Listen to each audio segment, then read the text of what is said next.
ఎప్పుడన్నా వచ్చినా అన్న జాతరకు? చాలాసార్లు వచ్చినా, అంటే చిన్నప్పటి పెద్ద జ్ఞాపకం ఎక్కువ లేదు కానీ ఎంపీ అయినాక తెలంగాణ ఏర్పాటు కావాలని మొక్కి 2013లో అప్పుడు అనేక సార్లు వచ్చినా ఒక మాట ఆగుతున్నది. 2014లో తెలంగాణ బిల్ ఫిబ్రవరి 13 రోజు పార్లమెంట్ ఇంట్రడ్యూస్ అయ్యే రోజే సేమ్ డే వనం నుంచి దేవతలు కిందికి మన గద్దెల కాడికి వచ్చారు అనేది లెక్క కరెక్టేనా కాదు?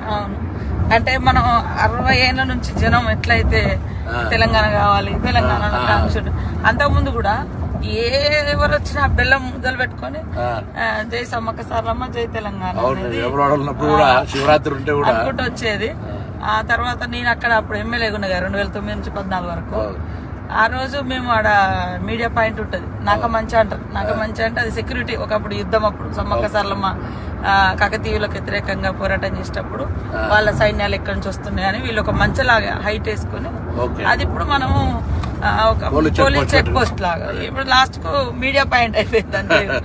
ఆడ ఉండగానే సాయంత్రం ఒక రిపోర్టర్ వచ్చి, మేడం ఈ రోజు పార్లమెంట్ లోకి బిల్లు వచ్చింది, తెలంగాణ బిల్లు వచ్చింది కానీ గొడవలు అయినాయి. ఎందుకంటే మేము ఆ జాతరలో ఉన్నాం కదా. నా పేపర్ స్ప్రే అదే రోజు స్పీకర్ గడ్డం నిలుస్తున్నాం, మేము బిల్లు పెడుతున్నంటే మొత్తం రాజగోపాల్ ముందు నుంచి బిల్లు పెట్టనీయమంటుండే. ఎట్లా పెట్టనీయరు ఏంది అనే దాని మీద మేము మొత్తం ఎంపీలు అందరం స్పీకర్ కు హోమ్ మినిస్టర్ అడ్డం నిలబడ్డాం కదా, పేపర్ స్ప్రే కొట్టిన. అందుకే ఆ రోజే అమ్మవారు వచ్చి మాకు, ఎందుకంటే తల్లి అమ్మవారిని విశ్వాసం బాగా నుంచి కూడా అమ్మవార్లను మొక్కుడు, మన జనరల్ గ్రామ దేవతలు వీకర్ సెక్షన్ కాబట్టి బాగా ఎక్కువ విశ్వాసం కదా. సో అదే రోజు నాకు తెలుసు పేపర్ స్ప్రే కొట్టడం మనం బచాయించడం అనుకుంటున్నాం. మేమంతా బచాయించడం బిల్ ఇంట్రడ్యూస్ అయింది ఆ రోజు, అది చరిత్ర. అమ్మలు కూడా వచ్చిన రోజు కదా. మాకు కూడా చాలా అంటే ఆ బిడ్డలుగా తర్వాత ఆ ప్రాంతం గారే మన దేవుడి మొక్కు చాలా మంది మొక్కుకున్నారు. ఆ మొక్కును ఈ దేవతలు జనంలోకి వస్తూ వస్తూ అజ్ఞాతంలో ఉన్న 60 ఏళ్ల బిల్లును పార్లమెంట్ లో ప్రపంచం ముందు పెట్టారు. అక్కడున్న తల్లి సోనియమ్మ కూడా వాళ్ళిద్దరు కూడా ఉండే, సరే సుష్మా స్వరాజ్ కూడా చేసింది. వాళ్ళిద్దరు మన మీరా కుమార్ గారు, సోనియమ్మ, సుష్మా స్వరాజ్. అట్లా చాలా చాలా అంటే మహిమలు ఉన్నది అనడానికి అదొక నమ్మకం. చాలా మంది ఇంతమంది ఆఫీసర్లు అక్కడ పనిచేస్తారు కదా, ఎవ్వరికేం కదా, అందరు మంచిగా అంటే సంతోషంగా మళ్ళీ అందరు ప్రమోషన్లతోటి ఆనవాయితీగానే వస్తున్నది. ఇన్ని లక్షల మంది ఒక దగ్గర వచ్చి ఉండడం, ఆ 3 రోజులల్లా ఇంత బ్రహ్మాండంగా ఉండడం నిజంగా ఒక ఎన్ని లక్షల మంది వచ్చి ఇంత జరిగినా ఎటువంటి ఇబ్బంది లేకుండా, పెద్ద అంటే తప్పు జరిగిందనో లేదా అటువంటి ఏం లేకుండా పోతుంటది కదా. చాలా చాలా అమ్మవారి దయ తప్ప అది ఎవరో మనందరం గొప్ప ఏర్పాట్లు ఇవన్నీ వేస్ట్, ఇవన్నీ అంత. అందుకే ఇప్పుడు ఇలా కొత్తగా మేము మన ప్రభుత్వం రేవంత్ రెడ్డి గారు ముఖ్యమంత్రి అయినాక మనం అందరం కూడా మన 6 గ్యారంటీలలో మహిళలకు బస్ ఫ్రీ ఇచ్చినాక నేను కొంచెం భయపడ్డా. ఇంతమంది ఇప్పుడు రోజు 30 ఎంత జరిగింది అనుకుంటారు, 14 కోట్లు దాటిపోయింది. అలా రోజు సంఖ్య మహిళలు పెరుగుతా ఉంది. అయితే ఈ సమ్మక్క సారక్క చేస్తే బస్సులు మేనేజ్మెంట్ అయిద్దా కదా అని భయపడి మీటింగ్ రోజు కూడా ఏం చెప్పినా, చూడు దేవాలయం కార్యక్రమాలు నిర్వహించేది ఒకరైతే, వచ్చేపోయేటోళ్ళకి జనానికి సంబంధించి ఒకరైతే, బస్సుల నిర్వాహకులు ఒక స్పెషల్ ఆఫీసర్లు పెట్టి క్రౌడ్ మేనేజ్మెంట్ చేయకపోతే ఇబ్బంది అవుతుంది. రేపు ఒక బస్సు ఎక్కడైనా ఇబ్బంది టైర్ వాళ్ళకి, ఇప్పుడు అదంతా నేచర్ గా టైర్ కి ఏమైనా అయింది అనుకో, బస్ అయిపోయింది మొత్తం ఎంత కిలోమీటర్ ట్రాఫిక్ అవుతుంది. అందుకే మధ్య మధ్యలో క్రేన్లు పెట్టడము ఇటువంటి వ్యవహారం చేయకపోతే నడుతుందని మనం ఎలా జరుగుతుంది. మీరైతే ఫస్ట్ మీ శాఖ నుంచి మహిళలకు బస్ ఫ్రీయే కాకుండా ఇప్పుడు జాతరకు కూడా నాకు డౌట్ ఉండే, అసలు మరి ఇస్తారా ఇయ్యరా ఎందుకంటే క్రౌడ్ ఎక్కువ ఉంటది, మేనేజ్ చేయడం కూడా కష్టమే. బస్సులు కూడా మనకు సరేరా అంత గతంలో చూస్తే ఆ బస్సులను పట్టించుకునేది లేదు, రిపేర్లు లేవు, అన్ని ఆగమాగా ఉన్నాయి. ఆర్టీసీ కొద్దిగా సరే పేమెంట్ అదేంటి ఫైనాన్స్ మినిస్టర్ డిప్యూటీ సీఎం గారు కానీ లేకపోతే ఆర్థిక శాఖ వాళ్ళంతా ఎప్పుడప్పుడు చేస్తారు. ఎందుకంటే మహిళలంతా హ్యాపీగా ఉన్నారు, వాళ్ళకి ఎక్కడికైనా ఫ్రీ అవుతుంది. ఇంకోటి ఏంటంటే ఇవన్నీ ఎక్కడికన్నా ఊరు నుంచి పక్కకు పోయి డిమార్ట్ లో షాపింగ్ లో మాల్ కొనుకొచ్చుకుంటున్నారు. రెండోది దేవాలయాలకు విపరీతమైన రష్ పెరిగింది. బంధువులు తల్లి గారిని చూడడానికైనా, బిడ్డ దగ్గరికైనా, హాస్టల్ దగ్గర పిల్లలకి అసలు మామూలుగా ఫ్రీక్వెన్సీ పెరగలేదు. వాళ్ళందరూ హ్యాపీ.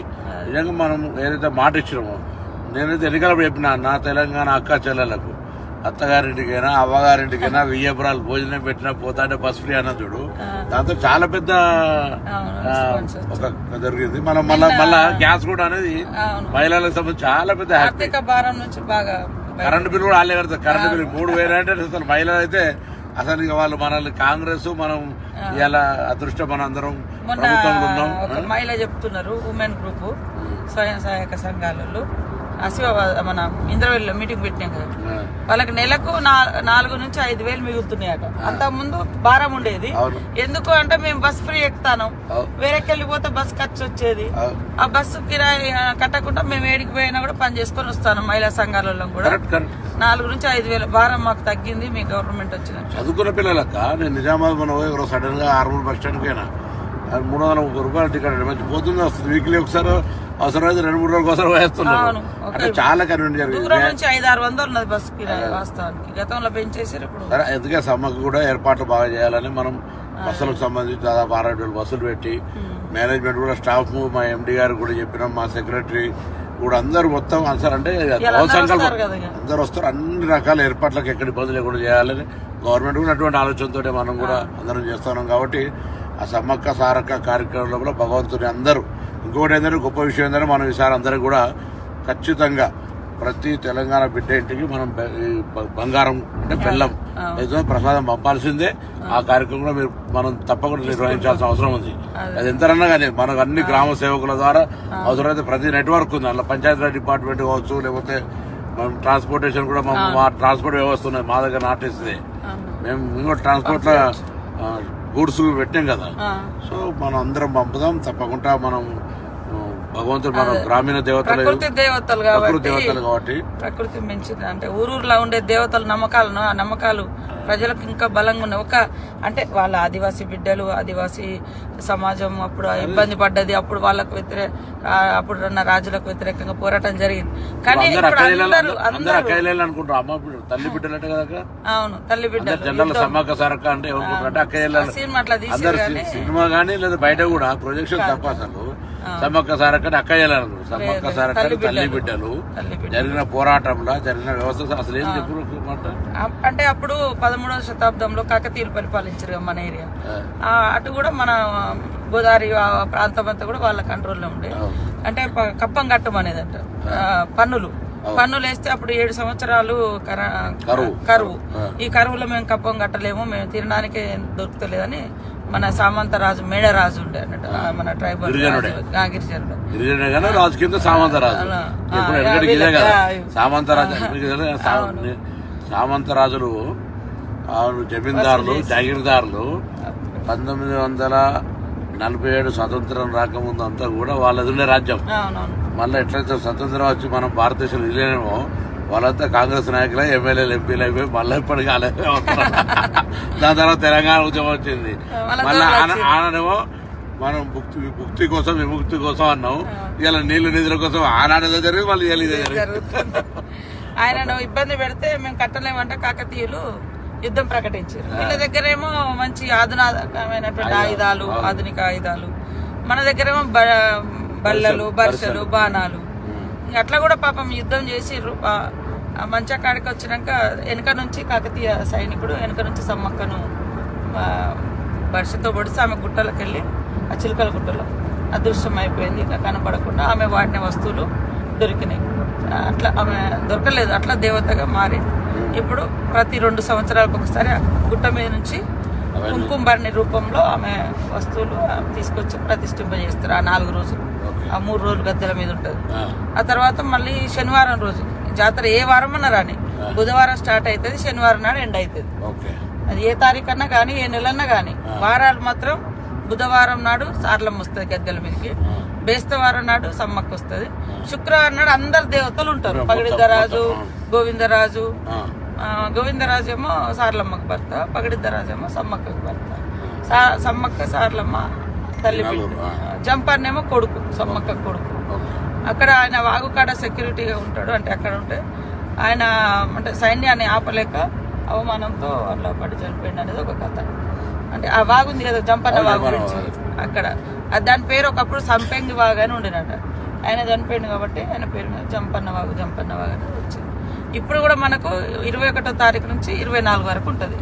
21 నాడు సార్లమ్మ వస్తుంది గద్దె మీదకి, 22 నాడు సమ్మక్క వస్తుంది, 23 అందరు దేవుళ్ళు ఉంటారు, 24 సాయంత్రం మళ్ళీ 4 గంటలకు మళ్ళీ యథావిధిగా చిలకలగుట్టకు సమ్మక్క వెళ్తుంది, కన్నెపల్లికి సార్లమ్మ వెళ్తుంది, గోవిందరాజు అక్కడ కొండాయి విలేజ్ వెళ్తారు.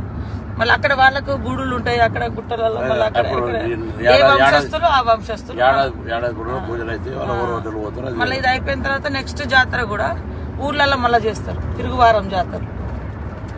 ఎదురు పిల్లలు ఇచ్చుడేమో ముందు వారం ముందే, వచ్చే వారం బుధవారం ఈ బుధవారం. చాలా మంది మన తెలంగాణలో అందరు కూడా జాతరకు ఉన్నదంటే ఖచ్చితంగా వేములవాడకు వచ్చి ఇక్కడ మొక్కులు తీసుకుని అక్కడికి వస్తారు. మొన్న మేము కూడా మా అమ్మ నాన్న అంతా ఫ్యామిలీ అంతా ఫస్ట్ ఆడికి వచ్చారు, ఆడికి పోయి తర్వాత ఇక్కడికి పోవడం మన శివరాత్రి జాతర. అసలు వేములవాడ మామూలు ఇవాళ సోమవారం కదా, లక్షల మంది ఉంటారు. అవును, కానీ మారాలి, అది ఇంకా మార్చాలంటే ముఖ్యమంత్రి 100 కోట్లు ఇస్తాను ఇవ్వలేదు. అక్కడ ప్రతి శివాలయాలు నిర్లక్ష్యం ఉంటే సరే మేము ఇప్పుడు దాన్ని నేను మిత్రుడు శాసనసభ్యుడు రాజు కలిసి చేయాలనే ప్లానింగ్ చేస్తున్నాం. దానికి డెవలప్మెంట్ మన అందుకే వీటీడీ డెవలప్మెంట్ కూడా ముఖ్యమంత్రి గారి దగ్గర పెట్టాం. దీని లింక్స్ ఇప్పుడు నిన్న కూడా మనం బడ్జెట్ చదివినప్పుడు మనకు పెద్ద దేవాలయం నేను అలా కాకుండా అదే ఇవన్నీ చేస్తాం. ఏదైనా మొత్తానికి అయితే అక్క సమ్మక్క సారక్క పోతున్నాం, మంచి అమ్మవారిని మొక్కి ఈ కార్యక్రమం ఎటువంటి విఘ్నాలు లేకుండా అందరు భక్తులు వచ్చి మంచిగా ప్రభుత్వం ఇస్తున్న ఉచిత బస్సు కావచ్చు, అక్కడ మనం ఇప్పటికీ ఏర్పాటు చేస్తున్న సౌకర్యాలు కావచ్చు, ఏదున్నా లోకల్ గా నేను స్కూల్ ఓనర్ కూడా కోరుతా ఉన్నా, మీరు బస్సులో పోతా అంటే ఇవ్వండి. మీరు అన్ని బస్సులనే రావాలి, అందరు ఇళ్ళనే కాదు, స్కూల్ బస్సులు ఫ్రీ ఇవ్వండి. ఎవరికి వాహనాలు ఉంటే వాళ్ళకు వాళ్ళ ఫ్యామిలీ పోయినాడు ఇంకోరైనా పోతా అంటే ఇవ్వండి. అందరూ మొత్తం ప్రజా రవాణా మీద ఆధారపడితే కూడా ఇబ్బంది అవుతుంది. 2 సంవత్సరాలకు ఒకసారి వస్తుంది కాబట్టి అందరూ కూడా అన్ని రకాలుగా ఎవరు ఇప్పుడు భక్తుడికి దేవునికి ఎట్లా సాయం చేయాలనుకుంటే అట్లా సాయం చేయాలి. కొందరు ఉండేళ్ళు వేస్తారు, కొందరు 4 అన్నదానం పెట్టి కార్యక్రమం. అట్లా అందరు స్వచ్ఛంద సంఘాలు కూడా రాష్ట్ర వ్యాప్తంగా ప్రజలకు వచ్చి అన్ని సౌకర్యాలు ఏమైనా కూడా పోతుంది.